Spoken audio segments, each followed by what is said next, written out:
আগের সরকার প্রধানের সাথে কোনো তুলনাই করেন না। আগের সরকার প্রধান 250 জন নিয়ে বিদেশে যেতেন।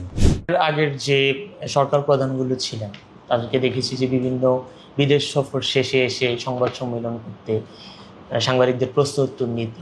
তো এখন যিনি বর্তমান সরকার প্রধান আছেন তাকে আমরা কখনো সরাসরি দেখিনি যে সংবাদ সম্মেলনে সাংবাদিকদের প্রশ্ন উত্তর করতে।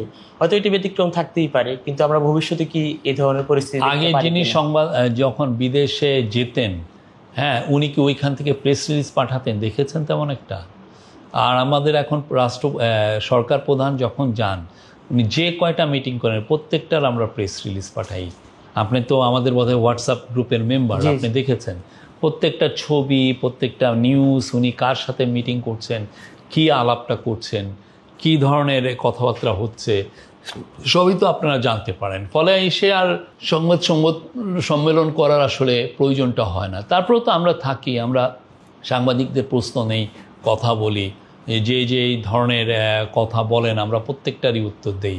আমরা অলওয়েজ আমাদের মোবাইল ফোন, আমার মনে হয় ঢাকা কেন পুরো বাংলাদেশের সবাই জানে, যে কেউ আমাদেরকে রিচ আউট করতে পারে, আমরাও তাদের উত্তরটা দেই কোনো ইয়ে থাকলে।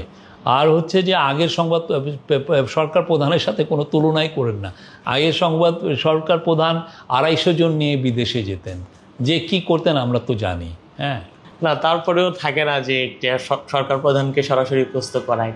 না, সরকার প্রধানের হয়ে তো আমরা ওই কাজটা করছি। তো এমন না যে যেই আপনার কোশ্চেনটা আসছে সেটার কি উত্তর দেওয়া হচ্ছে না?